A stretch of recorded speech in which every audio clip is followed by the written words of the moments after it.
بسم الله الرحمن الرحيم. لقد جاءكم رسول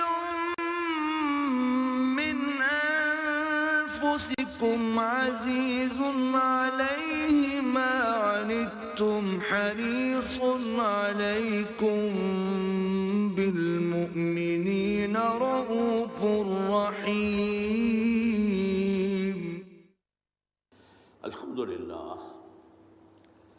الحمد للہ وکفا والصلاة والسلام علی عبادہ الذین اصطفیٰ خصوصاً علی افضلہم وخاتم النبیین محمد الامین وعلی آلہ وصحبہ اجمعین. اما بعد فقد قال اللہ تبارک وتعالی کما ورد فی سورۃ النور: اعوذ باللہ من الشیطان الرجیم، بسم اللہ الرحمن الرحیم.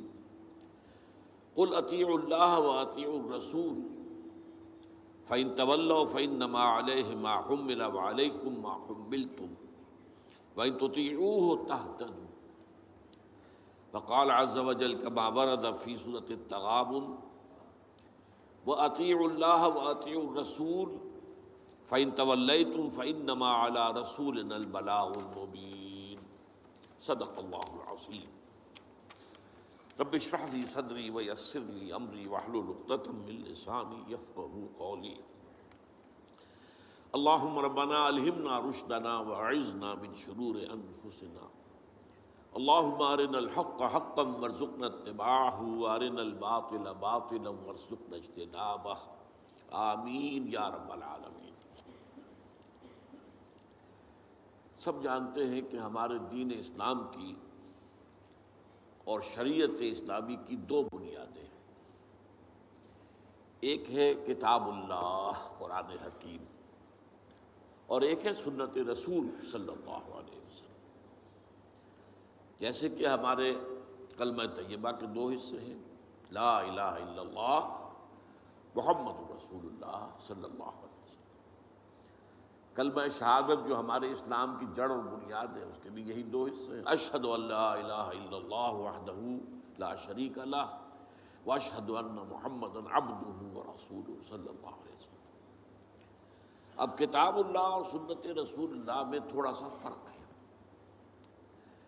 کتاب اللہ وحی جلی کی بنیاد پر ہے، اور یہ وحی بالمعنی نہیں ہے، وحی باللفظ ہے. انگریزی میں اسے وربل ریولیشن کہتے ہیں.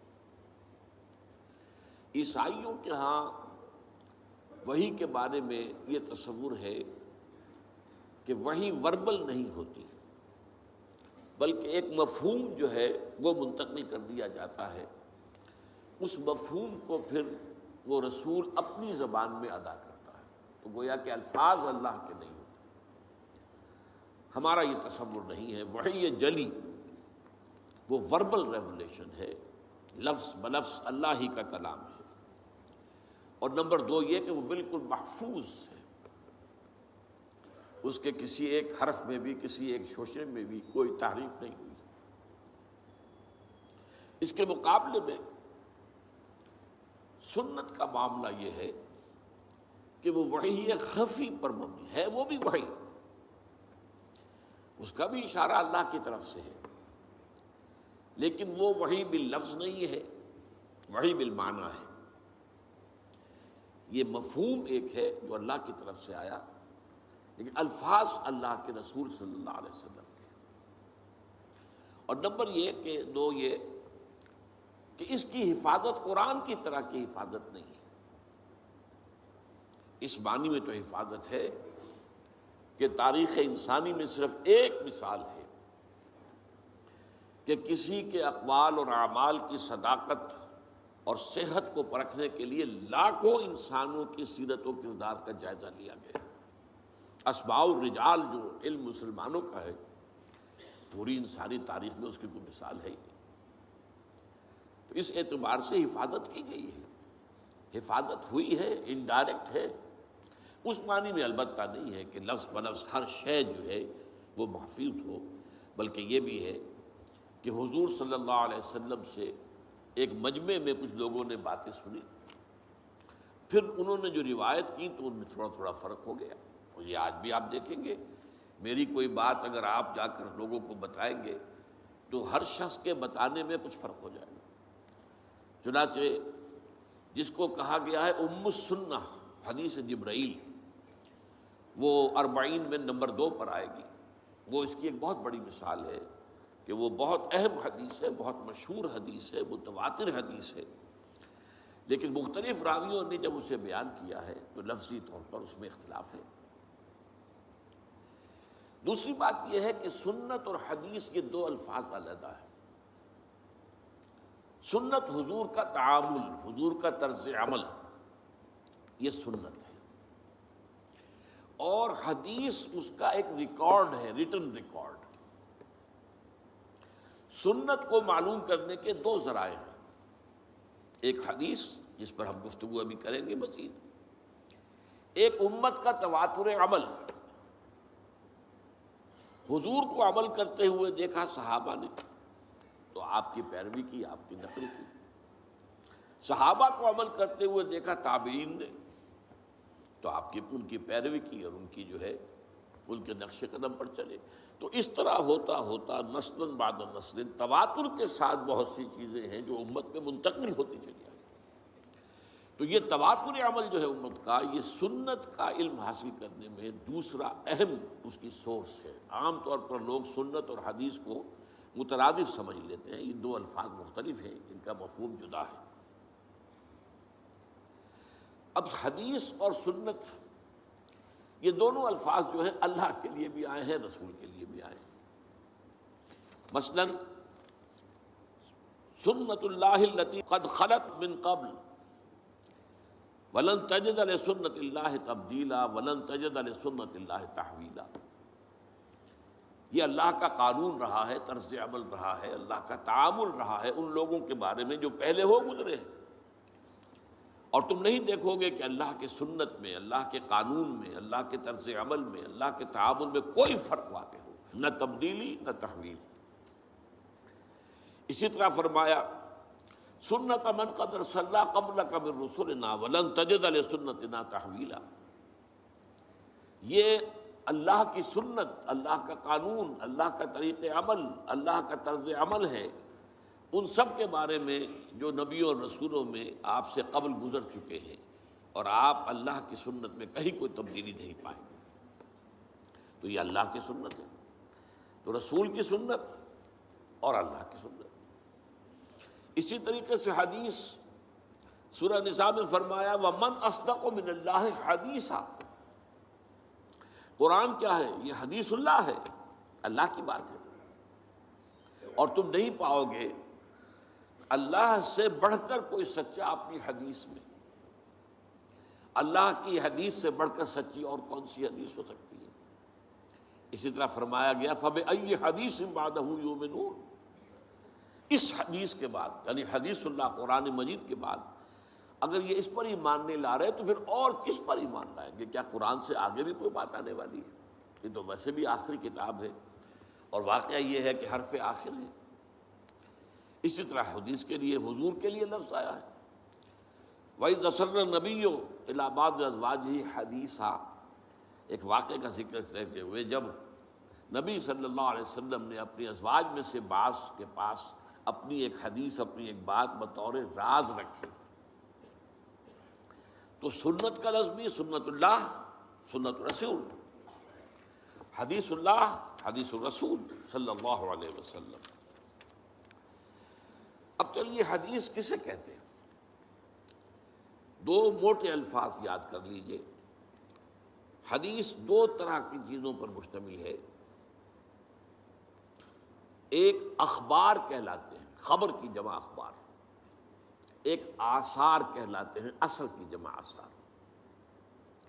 خبر کسے کہتے ہیں؟ حضور کا کوئی قول ہو، کوئی فعل ہو یا تقریر ہو. اب یہ تقریر کو آپ نہیں سمجھتے، تقریر تو آپ سمجھتے جو میں کر رہا ہوں یہ تقریر ہے، یہ تو ہے تقریر.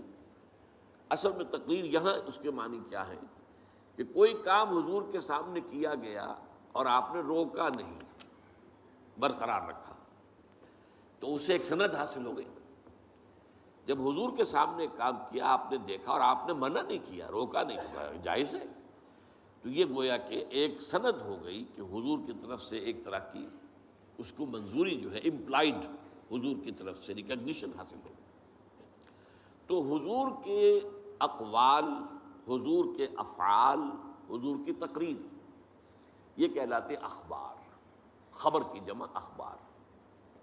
اور آثار ہیں کسی صحابی کا قول یا صحابی کا عمل یا صحابی کی تقریر، اس لیے کہ یہی گمان غالب ہے کہ صحابی جو بات کہہ رہا ہے وہ اپنی طرف سے نہیں کہہ سکتا، صحابی جو عمل کر رہا ہے وہ اپنی وجہ سے نہیں کر رہا۔ صحابی کا قول بھی، صحابی کا عمل بھی اور صحابی کی تقریر بھی، جیسے رسول کا قول، رسول کا عمل، رسول کی تقریر، یہ اخبار ہے۔ صحابی کا قول، صحابی کا عمل، صحابی کی تقریر، یہ آثار ہے، اور ان دونوں کو جمع کر کے حدیث کہتے ہیں۔ حدیث کے اندر اخبار بھی ہے اور آثار بھی ہے۔ اب آئیے حدیث جو رسول کی ہے اس میں یہ جان لیجئے کہ اس کے دو حصے ہوتے ہیں۔ ایک متن، حضور نے کیا فرمایا، ایک ہے سند، حضور سے کس نے سنا، اس سے کس نے سنا، اس سے کس نے سنا، اس سے کس نے سنا، یہ روایت کہلاتی ہے۔ اور یہ لنکس، یہ کڑیاں جو ہیں، یہ راوی کہلاتے ہیں۔ اب اگر حضرت امام بخاری کوئی حدیث اپنی کتاب میں لا رہے ہیں تو اپنی شخصیت سے لے کر حضور تک کے درمیان کے تمام لنکس دینے پڑیں گے، تب وہ بات جو ہے وہ حدیث ایک مستند درجے کی حدیث سمجھی جائے گی۔ یہ ہے روایت، کڑیاں، حضور سے صحابی نے، صحابی سے تابعی نے، تابعی سے تبع تابعی نے، بعض اوقات صحابی صحابی سے روایت کرتے ہیں۔ کسی ایک موقع پر ایک صحابی موجود تھے، دوسرے نہیں تھے، تو انہوں نے وہ بات سنی ہے، اب انہوں نے دوسروں کو بتائی تو وہ ان صحابی کے حوالے سے بات کریں گے۔ لیکن یہ کڑیاں جو ہیں یہ ہونی چاہیے حضور کی شخصیت مبارکہ سے لے کر محدث تک۔ پھر محدث سے ہمارے ہاں علماء کے اندر سند چلتی ہے، جو لوگ بھی دینی علوم سے فارغ التحصیل ہوتے ہیں ان کی بھی سند ہے، بخاری سے لے کر بھی نیچے تک بات آئے گی کہ جو محدث آج بیٹھا ہوا حدیث بیان کر رہا ہے، اگر وہ واقعی محدث ہے تو امام بخاری سے اپنے تک بھی اس کے پاس سلسلہ ہونا چاہیے۔ آپ اندازہ کیجئے کہ اس حدیث کے لیے کتنی محنتیں کی گئی ہیں اور کس قدر کوششیں ہوئی ہیں، اور یہ سند کی چھان بین کے لیے میں نے آپ سے عرض کیا تھا۔ تاریخ انسانی میں سند میں دیکھنا یہ پڑتا ہے کہ فلاں شخص جو بیچ میں آ گیا ہے اس کے بارے میں کوئی ایسی رپورٹ تو نہیں ہے کہ وہ جھوٹا تھا، کوئی ایسی بات تو نہیں ہے کہ اسے کچھ یادداشت اس کی کمزور ہو گئی تھی، کوئی سوء حفظ کا کوئی عارضہ تھا کہ بات یاد نہ رہتی۔ تو چھان بین تمام راویوں کی، اس کا نام ہے اسماء الرجال، لوگوں کے نام، راویوں کے تمام نام اور ان کی سیرت و کردار کے بارے میں سند۔ جیسا کہ میں نے عرض کیا تاریخ انسانی میں یہ معاملہ کبھی ہوا ہی نہیں۔ واحد ایک شخصیت ہے محمد الرسول اللہ صلی اللہ علیہ وسلم کی کہ آپ کے احادیث کو پرکھنے کے لیے تمام راویوں کے حالات معلوم۔ تو حدیث جمع ہے متن اور سند، اور سند کا میں آپ کو بتا چکا ہوں کہ وہ حضور سے لے کر محدثین تک بات آتی ہے۔ اب سند کے اعتبار سے حدیث کی بہت سی قسمیں ہیں۔ مثلاً یہ کہ مسند اور متصل وہ حدیث کہلائے گی جس کی ساری کڑیاں جو ہیں حضور سے لے کر محدث تک یہ انٹیکٹ ہے، متصل ہے، کہیں کوئی وقفہ نہیں آتا بیچ میں۔ مرفوع وہ حدیث کہلاتی ہے جو حضور کے سے روایت کی جا رہی ہو بات۔ اس کے مقابلے میں مرسل ایک تابعی کوئی بات کر رہے ہیں اور حضور سے وہ روایت کر رہے ہیں اور یہ نہیں بتا رہے کہ حضور کے اور ان کے درمیان کس صحابی نے انہیں بتایا ہے، اسے مرسل کہیں گے۔ اب یہ درجات ہیں، مرسل کا درجہ وہ نہیں ہوگا جو مرفوع کا ہے۔ اسی طریقے سے موقوف کہلاتی ہیں، منقطع کہلاتی ہے، مقطوع کہلاتی ہیں حدیثیں جو صرف تابعی پر آ کر ختم ہو گئی، وہ اس سے آگے کی بات نہیں کر رہا۔ تابعی کی بات ہے۔ تو اس حوالے سے بہت سی قسمیں ہیں۔ ایک متواتر حدیث ہوتی ہے جس کے کہ ہر لیول پر بہت سے راوی موجود ہوں، حضور سے کئی صحابہ نے سنا ہو، پھر ان سے ہر صحابی سے کئی تابعین نے سنا ہو، پھر ہر تابعی سے کئی جو ہے تبع تابعین نے سنا ہو، تو ہر جو لیول ہے روایت کا اس پر متعدد جو ہے کثیر جو ہے راوی موجود ہوں، تو ایسی حدیث کو متواتر کہا جاتا ہے۔ اس کا یہ بہت اونچا درجہ ہے احادیث کے اندر۔ اسی طریقے سے مشہور حدیث اسے کہتے ہیں کہ راویوں کی ہر سطح پر کم از کم 3 راوی ہوں، وہ 3 سے بھی زیادہ ہیں تب تو ہو گئے متواتر، لیکن اگر یہ کہ کم سے کم 3 ہر لیول پر موجود ہے تو وہ مشہور کہلائے گا۔ لیکن اگر کوئی ایک راوی ہے چل رہا ہے تو پھر اس کو غریب بھی کہیں گے، خبر واحد بھی کہیں گے۔ اسی طرح حدیث صحیح، حدیث حسن، حسن لغیرہ ہی، حسن لذاتہ، یہ مختلف جو ہے احادیث کے سند کے اعتبار سے مختلف درجے ہیں، مختلف قسمیں ہیں۔ البتہ اس کے بعد پھر آتا ہے حدیث ضعیف، کمزور حدیث۔ کمزور حدیث کسے کہتے ہیں؟ جس میں کسی ایک راوی کے بارے میں شک ہو کہ یا تو اس کا کردار جو ہے وہ معیاری نہیں تھا، اس کے اخلاق، اس کی سیرت، اس کے معاملات درست نہیں تھے، ایک راوی ہے بیچ میں ایسا، تو ضعف پیدا ہو گیا، کمزوری پیدا ہو گئی اس روایت کے اندر، اس لنک کے اندر ایک کڑی جو ہے گویا کہ کمزور ہے۔ اور یا یہ ہے کہ اس کے بارے میں یہ معلوم ہو کہ اسے سوء حافظہ، میموری جو ہے وہ اس کی کمزور ہو اور اس کے اندر خرابی ہو، تو اس کے بھی شک پڑ جائے گا۔ تو اگر کسی ایک کڑی میں بھی ان 2 میں سے کوئی ایک وصف پایا جاتا ہو تو وہ حدیث ضعیف کہلائے گی۔ اس سے پھر سب سے نیچے درجہ جو آتا ہے وہ آتا ہے موضوع کا، جس کے بارے میں محدثین نے تحقیق کر کے، چھان بین کر کے یہ فیصلہ کر دیا کہ یہ تو گھڑی ہوئی حدیث ہے، جھوٹی حدیث، اس کی حضور کی طرف نسبت صحیح نہیں ہے۔ یہ پھر اپنی جگہ پر ان موضوعات کو بھی جمع کر لیا گیا ہے، جتنی حدیثیں وضع کی گئی ہیں کتاب الموضوعات، تو موضوع حدیثوں کو بھی جمع کر لیا گیا، یعنی اس درجے معاملہ کیا گیا ہے نبی اکرم صلی اللہ علیہ وسلم کے اقوال اور افعال و تقریر کے ضمن میں۔ البتہ اس میں ایک بات میں عرض کروں گا کہ عام طور پر کسی حدیث کے ساتھ لکھ دیا جائے ضعیف، تو آج ہمارا خیال یہ ہوتا ہے کہ اس کو چھوڑو، نہیں، یہ نہیں۔ حدیث ضعیف جو ہے وہ ضعیف روایت میں کسی ایک کڑی کے اندر بھی اگر کوئی ضعف آ گیا تو ضعیف کہلائے گی، لیکن ضعیف حدیثوں کے اندر بہت سی اعلیٰ حدیثیں موجود، حکمت کے موتی موجود، علم اور حکمت کے قیمتی موتی موجود۔ اس کی وجہ کیا ہے؟ دیکھیے، ایک ہے سچ کا سچ ہونا، ایک ہے سچ کا سچ ثابت ہو جانا۔ کتنے سچ ہوتے ہیں جو اپنی جگہ سچ ہے، ان کو ثابت آپ نہیں کر سکتے۔ آپ نے وکلاء سے سنا ہوگا کہ خالص سچ پر کوئی ایک مقدمہ بھی نہیں جیتا جا سکتا، کچھ نہ کچھ جھوٹ اس میں شامل کرنا پڑتا۔ تو سچ کا ثبوت جو ہے وہ آسان کام نہیں ہے۔ اس کا یہ مطلب نہیں جو سچ ثابت نہ ہو سکے وہ جھوٹ ہے، یہ نہیں ہے۔ سچ ثابت نہیں ہو سکا، یہ اپنی جگہ بات ہوئی، لیکن پھر کیا اس کو ہم کہیں گے جھوٹ ہے؟ یہ نہیں۔ تو حدیث موضوع جو ہے وہ حدیث ضعیف جو ہے وہ کمزور تو ہے، موضوع نہیں ہے، وہ متروک نہیں ہوگی، وہ چھوڑی نہیں جائے گی۔ ہاں، اس سے کوئی حکم شرعی نہیں نکلے گا، شریعت کا حکم کسی شے کی حلت، حرمت، فرضیت وغیرہ، یہ حدیث ضعیف سے نہیں ہوگا۔ شریعت کے احکام جو ہیں وہ اس سے بالا تر جو میں نے آپ کے سامنے طبقات رکھے حدیث کے، پھر انہی سے جو ہے شریعت کے احکام کا استنباط ہوگا۔ ضعیف حدیث سے شریعت کا کوئی حکم ثابت نہیں ہوتا، لیکن جیسا کہ میں نے عرض کیا، حکمت کے موتی بڑے بڑے، علم کے، حکمت کے، وہ آپ کو ضعیف حدیثوں میں ملیں گے۔ اور یہ تقریباً اجماع ہے امت کا کہ ضعیف احادیث جو ہیں وہ فضائل کے ضمن میں قابل قبول ہیں، جس میں کسی عمل کی فضیلت بیان ہو رہی ہے، اس کے ضمن میں جو ضعیف احادیث ہے وہ قابل قبول ہے، ان کو اختیار کیا جا سکتا ہے۔ ہمارے بہت سے بڑے بڑے مصنفین ائمہ نے ضعیف احادیث کو اپنی کتابوں میں شامل کیا ہے، وہ ثابت تو نہیں ہو سکی، اور سند کے اعتبار سے ثابت نہیں ہو سکی. کہیں ایک جگہ بھی کوئی اگر رکھنا پڑ گیا تو اس کا مطلب ہے کہ وہ ضعیف ہو گئی. لیکن پھر میں دوہرا رہا ہوں کہ اس کا یہ مطلب نہیں کہ وہ جھوٹی ہے یا گھڑی ہوئی ہے. اس کے لیے لفظ موضوع کا، حدیث موضوع، وہ گھڑی ہوئی جس کو کہ محدثین نے سوچ سمجھ کر جو ہے وہ موضوع قرار دیا. اب ایک خاص لفظ کی طرف میں آ رہا ہوں، اربعین. چونکہ ہمیں اربعین نووی کا مطالعہ کرنا ہے.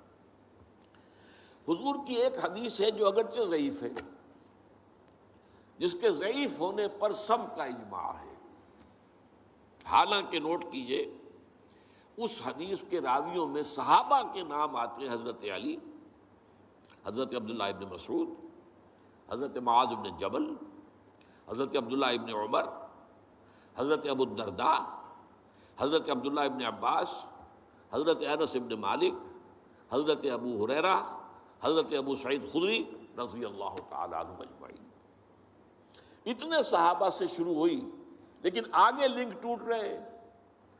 کہیں تابعی کے لیول پر بات نہیں بن رہی، کہیں تبع تابعین کے لیول پر بات نہیں بن رہی، کہیں کوئی راوی آ گیا ہے بیچ میں کہ جو قابل اعتماد نہیں ہے، جس کی سیرت و کردار یا جس کے بارے میں شک ہے کہ اس کا حافظہ ٹھیک نہیں رہا تھا، تو یہ کہیں آ گیا، رکھنا پڑ گیا، لہذا وہ ضعیف تو رہے گی. لیکن اتنے صحابہ سے روایت ہوئی ہے تو اس کے اوپر پھر بہت توجہ دی ہے علماء کرام نے. 50 سے زیادہ کتابیں. اب وہ حدیث کیا ہے وہ میں پہلے آپ کو سنا دوں. حدیث کا متن اب بتا رہا ہوں میں آپ کو. من حفظ علی امتی 40 حدیثا من امر دینہا بعثہ اللہ یوم القیامت من زمرۃ الفقہاء والعلماء. حدیث کا ایک مجموعہ ہے کنز العمال، جس میں ضعیف احادیث بھی ہے، صحیح احادیث بھی ہے. کنز العمال، اس میں یہ حدیث موجود ہے. اور جیسا کہ میں نے کہا صحابہ میں سے اتنے صحابہ کے نام میں نے آپ کو دے دیے، یہ سب کے سب فقہاء صحابہ میں سے، بہت چوٹی کے صحابہ میں سے. لیکن یہ ہے کہ وہ اس کی روایت، جیسا کہ میں نے عرض کیا، سارا دار و مدار روایت پر ہے. اسی کے اوپر معاملہ جو ہے حدیث کا مقام و مرتبہ متعین ہوگا. ترجمہ کیا ہے؟ جس شخص نے بھی میری امت کے لیے یا میری امت کی حفاظت کے لیے، اس کے دین و شریعت کی حفاظت کے لیے میری 40 حدیثیں یہ حفظ کی، دین کے معاملے میں 40 حدیثیں حفظ کی، اللہ تعالیٰ اسے اٹھائے گا قیامت کے دن من زمرۃ الفقہاء، فقہاء میں، والعلماء، اور علماء میں. جس شخص نے بھی میری امت کے دینی معاملات سے متعلق میری 40 حدیثوں کو حفظ کر لیا. اب میں لفظ حفظ کیوں کا تم بول رہا ہوں، یاد کرنا میں نہیں کہہ رہا، اس کی وجہ ہے حفظ کر لیا. اس سے اللہ تعالیٰ قیامت کے دن اٹھائے گا فقہاء کے گروہ میں اور علماء کے گروہ میں. ایک روایت میں آیا ہے بعثہ اللہ فقیہا عالما، اللہ اسے اٹھائے گا اس حیثیت میں کہ وہ فقیہ اور عالم شمار ہو. حضرت ابو الدرداء کی روایت میں ہے وَكُنْتَ لَهُ يَوْمَ الْقِيَامَةِ شَافِعًا وَشَهِيدًا. حضور فرما رہے ہیں اس شخص کے لیے میں قیامت کے دن سفارش کرنے والا بھی ہوں گا اور شفاعت کرنے والا بھی ہوں گا اور گواہی دینے والا بھی ہوں گا اس کے حق میں. حضرت ابن مسعود کی روایت میں ہے اس سے کہا جائے گا قیل لہ ادخل من ای ابواب الجنت شئت، تم جنت کے جن دروازوں میں سے جس دروازے میں چاہو داخل ہو جاؤ. اور فی روایت ابن عمر، حضرت عبداللہ ابن عمر رضی اللہ تعالی عنہما کی روایت میں ہے کتب فی زمرۃ العلماء وحشر فی زمرۃ الشہداء. اس شخص کا نام لکھ لیا جائے گا علماء کی فہرست میں، اور وہ قیامت کے دن اٹھایا جائے گا، میدان حشر میں لایا جائے گا شہداء کے ساتھ. یہ میں نے حدیث کا آپ کو متن جو ہے، ایک تو بہت جو مشہور متن ہے پہلے وہ سنایا ہے، اور پھر مختلف راوی صحابہ کی طرف سے جو روایت ہو کر آئی ہے تو اس میں تھوڑا تھوڑا جو فرق آیا ہے وہ میں نے سنا دیا. اب یہاں نوٹ کیجئے کہ میں نے حفظ کے لفظ کو اس حدیث کے ترجمے میں کیوں برقرار رکھا. دیکھیے حفظ کا ایک عجیب تصور تو ہمارے ہاں ہے. قرآن کا حافظ ہے، مفہوم جانتا ہی نہیں، یہ کیسا حافظ ہے؟ یہ تو نام کا حافظ ہے. صحابہ کرام میں اگر کوئی صرف حفظ کرتا تھا تب بھی چونکہ عربی اپنی زبان تھی مفہوم جانتا تھا. تو قرآن مجید کے متن کو اور اس کے مفہوم کو دونوں کو یاد کرنا اور ذہن میں رکھنا، بلکہ اس سے بھی آگے بڑھ کر الاتقان فی علوم القرآن کے اندر ایک روایت ہے کہ صحابہ کرام میں سے جن حضرات کا خاص شغف قرآن سے تھا، جیسے حضرت عثمان ابن عفان، حضرت عبداللہ ابن مسعود رضی اللہ تعالی عنہما، ان کا یہ کہنا تھا کہ ہم جب نبی اکرم صلی اللہ علیہ وسلم سے 10 آیتیں پڑھ لیتے تھے تو جب تک اس کے علم اور عمل دونوں کو حاصل نہیں کر لیتے تھے آگے نہیں بڑھتے تھے. اب نوٹ کیا آپ نے؟ علم اور عمل، الفاظ ہی نہیں، علم بھی، یعنی 3 چیزیں اب جمع کیجئے. الفاظ ان کے حافظے میں محفوظ ہو جائے، علم ان کے ذہن میں آ جائے، اور عمل ان کی سیرت کا حصہ بن جائے. 3 شرطیں پوری ہوں گی تو وہ حافظ کہلائے گا. اب اس اعتبار سے اس حفظ کے لفظ کو یہاں اپلائی کیجیے. جس شخص نے امور دینیہ سے متعلق میری 40 حدیثیں حفظ کی، میں نے اسی لیے پھر نسجوں کو برقرار رکھا، یعنی اس کے الفاظ بھی یاد کر لیے، وہ اس کے حافظے میں آ گئے، اس کا علم بھی سمجھ لیا، وہ اس کے ذہن میں آ گیا، اس پر عمل بھی کیا، وہ اس کی سیرت و کردار کا جز بن گیا. اس لیے کہ اسی معنی میں حضرت عائشہ صدیقہ رضی اللہ تعالی عنہا سے جب سوال کیا گیا، کچھ تابعی حضرات جمع ہوئے، اور آپ اندازہ کر سکتے ہیں کہ کیسی حسرت ہوگی تابعین کو، کہ جیسے کہ قسمت کی خوبی دیکھیے ٹوٹی کہاں کمند، 2-4 ہاتھ جب کہ لبے بام رہ گیا. اگر ہم بھی چند سال پہلے دنیا میں آ جاتے تو حضور کی صحبت سے مستفید ہوتے. تو جتنا معاملہ قریب کا ہو حسرت اتنی زیادہ ہوتی ہے. ہمارا تو فصل 1400 برس کا ہے تو اس طرح کا کوئی تصور ہی دن میں نہیں آ سکتا، لیکن جن کا فصل اتنا ہی تھا تو ان کی تو صورت وہی ہوگی کہ قسمت کی خوبی دیکھیے ٹوٹی کہاں کمند، 2-4 ہاتھ جب کہ لبے بام رہ گیا. تو اگر ہم ذرا پہلے آ گئے ہوتے تو ہم حضور کی صحبت سے اور آپ کی دیدار سے ہم مشرف ہوتے. تو حضرت عائشہ ام المومنین رضی اللہ تعالی عنہا کے پاس کچھ تابعی آئے کہ ہمیں حضور کی سیرت سنائیے. اب عجیب بات دیکھیے، حضرت عائشہ نے پلٹ کر سوال کیا، الستم تقرؤون القرآن، کیا تم لوگ قرآن نہیں پڑھتے؟ انہوں نے عرض کیا، ام المومنین قرآن تو ہم پڑھتے ہیں، ہم نے تو سیرت کی بات کی.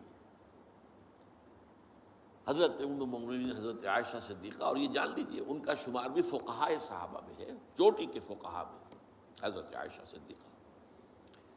انہوں نے جواب دیا، کان خلقہ القرآن، حضور کی سیرت قرآن ہی تو تھی.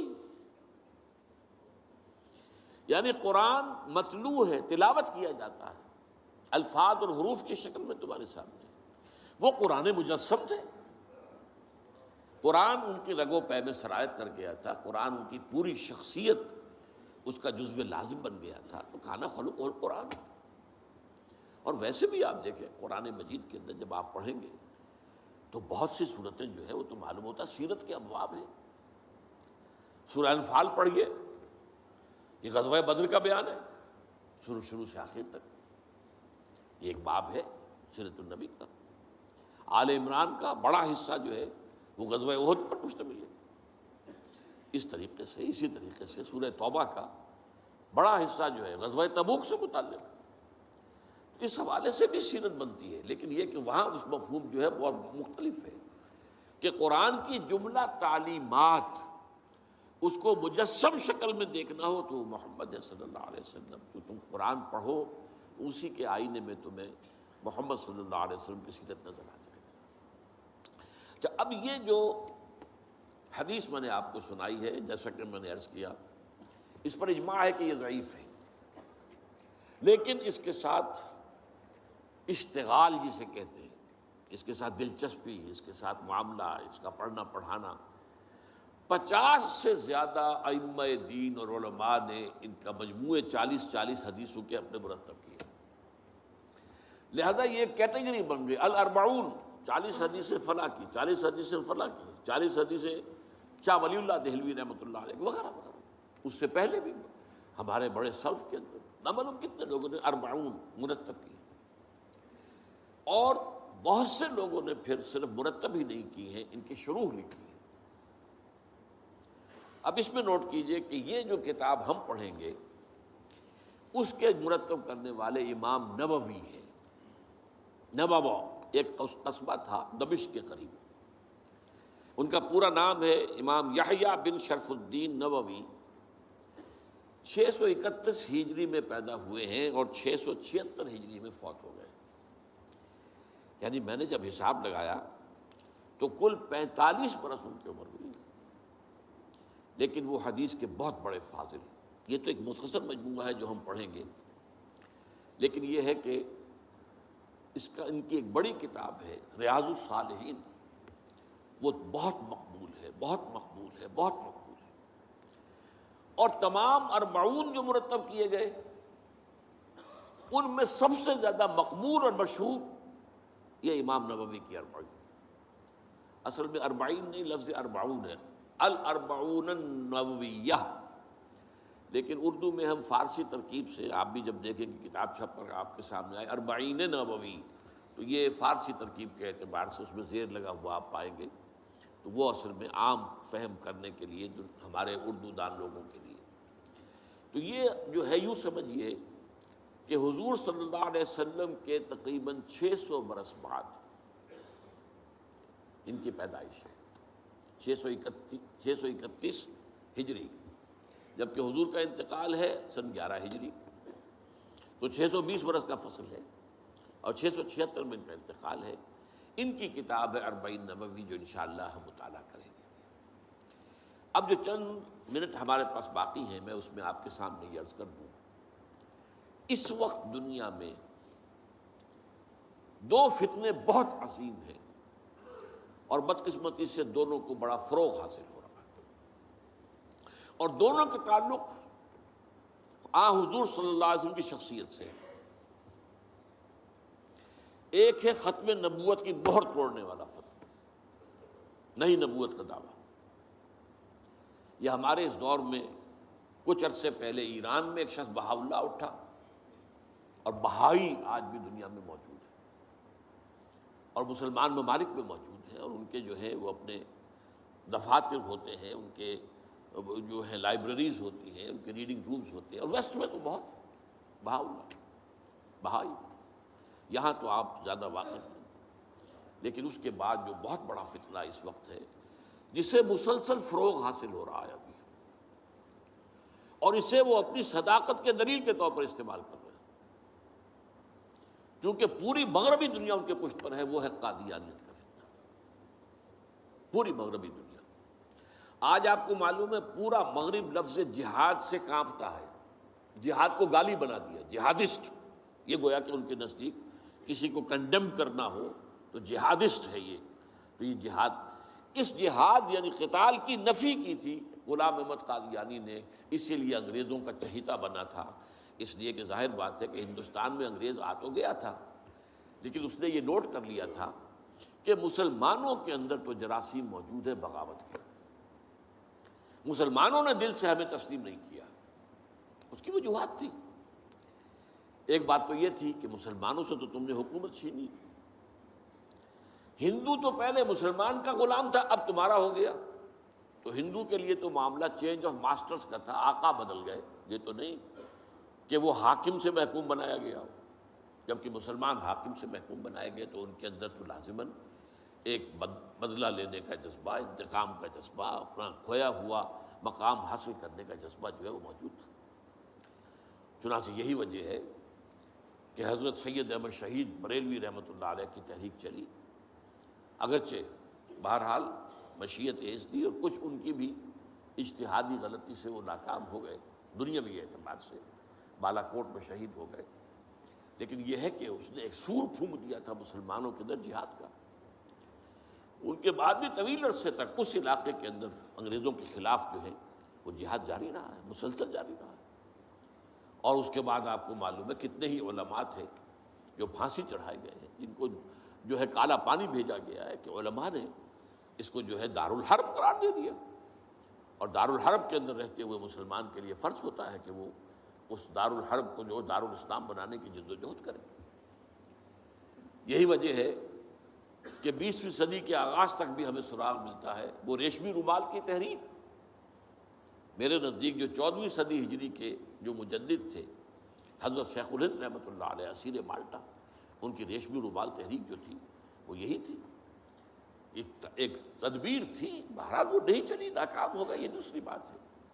تدبیر یہ تھی کہ ادھر ترکوں سے کہا جائے اس وقت تک ابھی خلافت عثمانیت باقی تھی، یہ تو 1924 میں ختم ہوئی ہے، اور یہ میں بات کر رہا ہوں 1915 کی، کہ وہاں کسی کو بھیجا جائے کہ ادھر سے ترک جو ہے وہ حملہ آور افواج آئیں، اور ادھر افغانستان بھیجا جائے کسی کو، وہاں سے افغانستان سے مسلمان حملہ کریں اور ادھر اندر سے ہم بغاوت کریں تو انگریز کو یہاں سے اٹھا کر پھینک دیں۔ لیکن بات جو تھی، پھر میں کہوں گا مشیت ایسی کا بھی معاملہ ہوتا ہے۔ حضرت شیخ الہند خود گئے تھے ترکی سے مدد لینے کے لیے، پہلے وہاں حجاز گئے، اس لیے کہ حجاز میں ابھی مدینہ منورہ میں ترک گورنر موجود تھا، ابھی جو ہے وہ شریف حسین جو تھا جس نے بغاوت کی تھی ترکوں کے خلاف، مکے پر تو اس کا قبضہ تھا، مدینے پر نہیں تھا، تو وہاں گورنر جو ہے ترکی کے خلافت عثمانیہ کے موجود تھے، ان سے ملاقات کی اور آگے جانے کا فیصلہ بھی تھا۔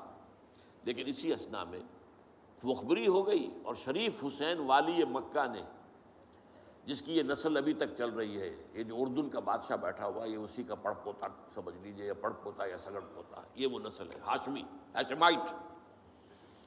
اس نے حضرت شیخ الہند کو گرفتار کر کے اور چاندی کی تشتری میں رکھ کر انگریز کو پیش کر دیا، یہ آپ کا باغی یہاں پر آ کر اور آپ کے خلاف سازشیں کر رہا ہے۔ اور دیکھیے انگریز انہیں کہاں لے گیا، مالٹا، میڈیٹرینین سی کا ایک جزیرہ، بحیرہ روم کا۔ آخر ہندوستان میں بھی تو واپس لا سکتا تھا، ہندوستان کی کسی جیل میں نہیں۔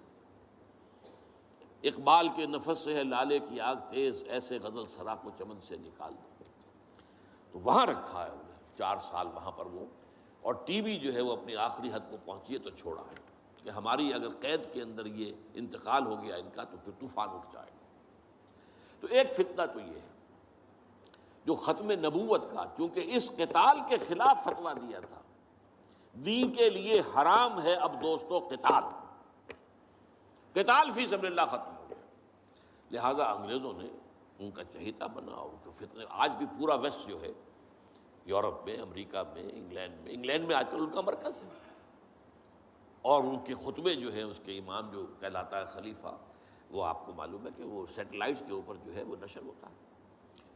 دوسرا فتنہ جو ہے، جو اپنی تاثیر کے اعتبار سے اس پہلو سے اس سے بھی زیادہ خطرناک ہے کہ وہ زیادہ پھیل رہا ہے اور اس کا ادراک اور احساس نہیں ہے۔ ختم نبوت کا معاملہ تو ایسا ہے جو اتنا واضح ہے، کسی کا نبوت کا دعویٰ کرنا اتنا واضح ہے کہ ہر مسلمان سمجھ لے گا کہ واقعی وہ تو دائرہ اسلام سے خارج ہو گئے، اور جو اسے مانے وہ دائرہ اسلام سے خارج۔ چنانچہ یہ فیصلہ جو ہے ہمارے ہاں آپ کو معلوم ہے سرکاری سطح پر، حکومتی سطح پر، ریاست کی سطح پر، پارلیمنٹ نے طے کیا کہ قادیانی خواہ وہ ربوائی ہے اصل قادیانی، خواہ وہ لاہوری ہے جو لاہوری احمدی اپنے آپ کو کہتے ہیں، وہ دونوں دائرہ اسلام سے خارج ہیں۔ لیکن یہ دوسرا فتنہ وہ ہے کہ جو اندر ہی اندر جیسے دیمک جو ہے لکڑی کو کھا جاتی ہے، ان کا یہ فتنہ ہے انکار حدیث کا فتنہ۔ قرآن مانیں گے، قرآن کو سمجھیں گے، حدیث ہاں ٹھیک ہے، حدیث اپنی جگہ ہے، اس میں اخلاقی تعلیمات جو ہیں ان کو ہم سر سے سینے سے لگائیں گے، لیکن مطاع جو ہے حضور کی ذات صرف اپنے زمانے کے لیے تھی، بعد کے لیے نہیں۔ میں نے جو آج آپ کو آیات سنائی تھی، قل اطیعوا اللہ واطیعوا الرسول، اے نبی کہہ دیجیے اطاعت کرو اللہ کی اور اطاعت کرو رسول کی صلی اللہ علیہ وسلم۔ فَإِن تَوَلَّوْا، پھر اے نبی اگر یہ پیٹھ موڑ لے، فَإِنَّمَا عَلَيْهِ مَا حُمِّلَ وَعَلَيْكُمْ مَا حُمِّلْتُمْ، تو ان سے کہہ دیجیے، انہیں یہ بات بتا دیجیے کہ جو ذمہ داری ہم نے ڈالی اپنے رسول پر وہ اسی کے مسئول ہوں گے. جو ذمہ داری تم پر پڑی ہے اس کے مسئول تم ہوگے. وَإِن تُطِيعُوهُ تَهْتَدُوا، اور اگر تم ان کی اطاعت کرو گے تبھی تم ہدایت پر ہوگے. دوسرا سورۃ تغابن کی آیت میں نے آپ کو سنائی تھی، وَأَطِيعُوا اللَّهَ وَأَطِيعُوا الرَّسُولَ فَإِن تَوَلَّيْتُمْ فَإِنَّمَا عَلَىٰ رَسُولِنَا الْبَلَاغُ الْمُبِينُ. اطاعت کرو اللہ کی، اطاعت کرو رسول کی صلی اللہ علیہ وسلم. اگر تم نے پیٹھ موڑ لی تو جان لو کہ ہمارے رسول پر تو صرف پہنچا دینے کی ذمہ داری تھی، آگے تم مسئول ہو کہ تم تک جو پہنچا دیا گیا تھا پیغام تم نے اسے قبول کیوں نہیں کیا. یہ جو اطاعت رسول ہے یہ دائمی ہے، یہ ایسا نہیں ہے کہ صرف حضور اس کے لیے الفاظ استعمال کر دیتے ہیں. وہ مرکز ملت اپنے دور میں اپنے زمانے میں مرکز ملت تھے محمد صلی اللہ علیہ وسلم، لہذا امیر جماعت کی حیثیت سے، امیر ملت کی حیثیت سے ان کا حکم مانا جانا ضروری تھا. لیکن آئندہ تو جو بھی امیر ہوگا، جو بھی مرکز ملت ہوگا، جو بھی حکومت بنے گی، جو بھی مسلمانوں میں حاکم ہوگا، ان کی اطاعت فرض ہے. اور یہ فتنہ اس تیزی سے پھیلا ہے، اس تیزی سے پھیلا ہے، اس لیے کہ شریعت کی بہت سی پابندیاں ان لوگوں نے اسی حوالے سے حدیث کو اٹھا کر پھینک دیا. پردہ کوئی شے نہیں ہے، کوئی خاص شے نہیں ہے. پردہ جو ہے یہ تو ایک خاص دور کا کلچر تھا بس. اب قرآن مجید کی آیات کی جو ہے وہ غلط تعویلیں کر رہے ہیں، ترجمے غلط کر رہے ہیں. اب عام آدمی جو ہے، عام جدید تعلیم یافتہ آدمی جو ہے، اسے کہاں عربی کا پتہ ہے؟ وہ اسے کہاں پتہ چلتا ہے کہ یہ جو آیت کا ترجمہ کیا جا رہا ہے یہ غلط کیا جا رہا ہے، ٹیڑھا کیا جا رہا ہے. یہی آیات کے ترجمے میں تحریف قادیانیوں نے کی ہے. ان کا ایک عام مبلغ اور ان کے زیر اثر کوئی شخص آئے آپ سے بات کرے، آپ ہکا بکا رہ جائیں گے. وہ آیتوں پر آیتیں پیش کرے گا لیکن ترجمے اس کے غلط کر رہے ہیں. آخر وہی آیتیں ہیں جو 1400 برس تھے مسلمان جو ہیں صحابہ سے لے کر اور ہمارے دور تک علماء پڑھتے آئے ہیں، ان کا ترجمہ انہوں نے کیا. تو یہاں پر بھی یہ ہے کہ وہ تعویلیں غلط کرتے ہیں، اور ایسی ایسی تعویلیں کہ ذرا سے بھی عقل اگر ہوتا کیا ہے، انسان کی مت ماری جاتی ہے. کسی خاص معاملے میں آپ کسی شخص سے متاثر ہو گئے، اب اس کی ہر بات آپ قبول کرتے جائیں گے، اس پر جو ہے تنقیدی نگاہ نہیں ڈالیں گے. یہ کمزوری ہے. چنانچہ ایسی ایسی تعویلیں بھی ہیں کہ یہ قرآن مجید میں جو آیا ہے کہ چور مرد ہو یا عورت ہو ہاتھ کاٹ دیے جائیں، اس کا مطلب ہاتھ کاٹنا نہیں ہے. تو مولویوں نے خامخواہ غلط بات سمجھی ہے، تو بڑا وحشیانہ فعل ہے. اس کا مطلب یہ ہے ہاتھ کاٹ دو، جیسے کہ کبھی والدین کہتے ہیں اپنے بیٹے تم نے تو ہمارے ہاتھ کاٹ دیے. یعنی کوئی معاملہ ایسا ہے کہ تم نے ایسی بات کر دی ہے کہ اب ہمارے پاس کچھ نہیں رہا، کوئی چارہ کاری نہیں، تو گویا کہ تم نے ہمارے ہاتھ کاٹ دیے. تو ایسا معاشرہ پیدا کر دو کہ چوری کی ضرورت ہی نہ ہو، بس یہ ہے ہاتھ کاٹ دینا. معاذ اللہ. حالانکہ قرآن مجید اس کے بعد کہتا ہے جزاء لما کسبا نکالا من اللہ، یہ جو سزا ہے اللہ کی طرف سے اور ان کے کیے کا کرتوت کا بدلہ ہے، یہ بات کہی جا رہی ہے. تو یہ جو ہے ایسا نظام قائم کر دینا، یہ کوئی سزا ہے؟ یہ کوئی عبرت کی بات ہے؟ یہ تو بہت اچھی بات ہے. لیکن یہ کہ وہ لوگ جو پرویز غلام احمد پرویز، عجیب بات یہ ہے کہ پنجاب نے یہ دو غلام احمد پیدا کیے، غلام احمد قادیانی، غلام احمد پرویز. ایک نے مہر ختم نبوت کو توڑا اور ایک نے حدیث کے بارے میں اور مستقل طور پر سنت رسول کو شریعت کے بنیاد ہونے کی حیثیت سے چیلنج کر دیا.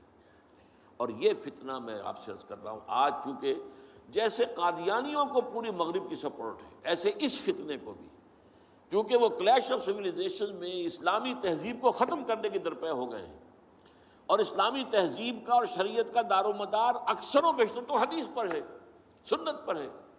لہذا وہ دین کی جڑ کاٹنے کے لیے یہ جو انکار حدیث کا فتنہ، یہ استخفاف حدیث کا فتنہ ہے، اس کو سپورٹ کر رہے ہیں. اور رینڈ کارپوریشن کی جو سفارشات ہیں ان میں شامل تھا یہ کہ ایسے ماڈرنسٹ کہ جو اسلام کی ایسی تعبیریں کریں جو ہماری تہذیب کے ساتھ مماثل ہو جائیں، تو ان کو سپورٹ کیا جائے اور انہیں خاص طور پر الیکٹرانک میڈیا پر انہیں ایکسپوجر دیا جائے. اور آج یہ ہو رہا ہے پاکستان میں بڑے پیمانے پر. تو یہ جو ہے اس اعتبار سے آج زیادہ ضرورت ہے کہ ہم حدیث نبوی کا مطالعہ کریں تاکہ اس کی عظمت جو ہے وہ ہمارے دلوں میں جاگزیں ہو جائے اور حضور صلی اللہ علیہ وسلم کے ساتھ ایک محبت کا اشتوا جو ہے رشتہ مضبوط ہو جائے. اقول قولی ھذا واستغفر اللہ لی ولکم ولسائر المسلمین والمسلمات.